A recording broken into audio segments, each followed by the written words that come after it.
Okay, so I just made an impulse buy about a week ago. Saw something I hadn't seen listed before on Apmex. You're looking at it in the lower left foreground here, these Harry Potter coins. So we'll take a quick look at that. Not really something I know so much about. I guess in terms of fantasy, I'm more of a Lord of the Rings fan. And that'd be cool if J.R.R.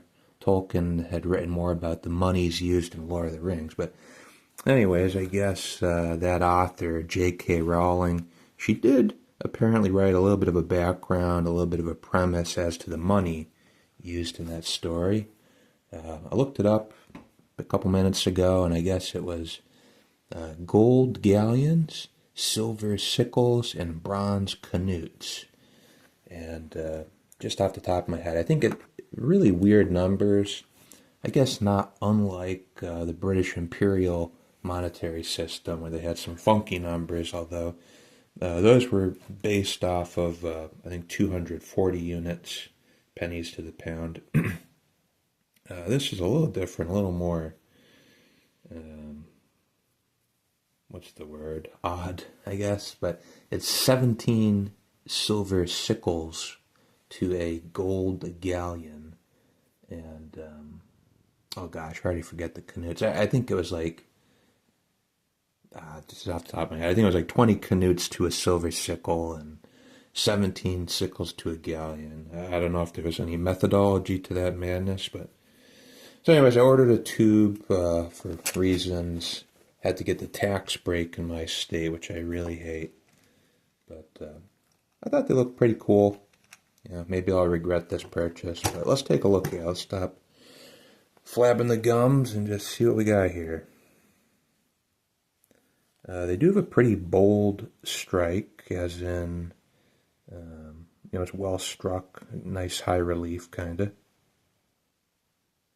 So I think this is the obverse. It says Gringotts Bank. That's the Goblin Bank. And you can see there on the lower part, it's got 3 circles on either side, so 6 dots. Those are something to do with the value. We'll look at I got a bronze one, so we'll look at that in a minute as well.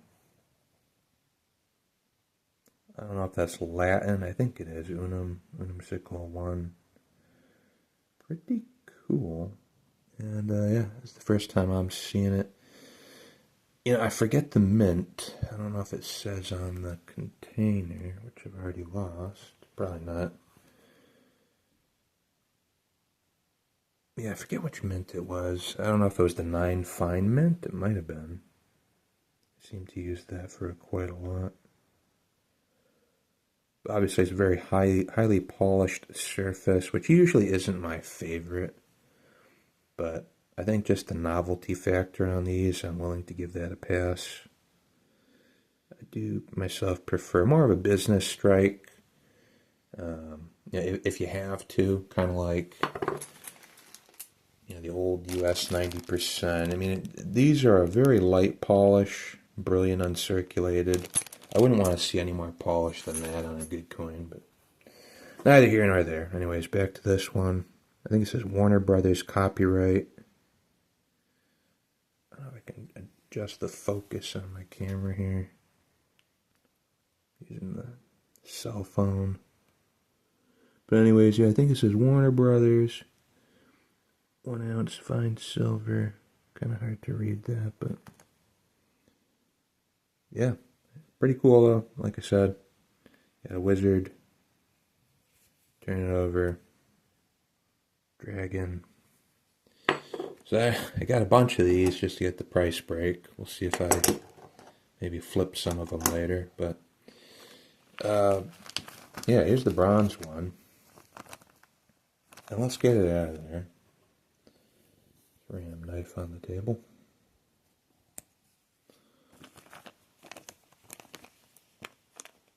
Yeah, no, now this was the biggest ripoff, I gotta say. I haven't been buying any bronze rounds just because normally they're a ripoff as it is compared to pennies. You used to be able to get these for like $1 or less. And back in the day, a bronze, 1 ounce bronze coin, copper coin, I should say, was like 75 cents. They were charging, I think it was $4.99. It was like $4 or $5 for one of these.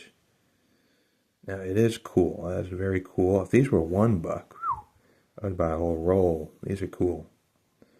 So this is like a wizard version of a penny. It's a unum canute. I think it is pure copper, 999. Although in the story, I think they're supposed to be bronze, which is proper. Like a bronze penny. Penny should be bronze.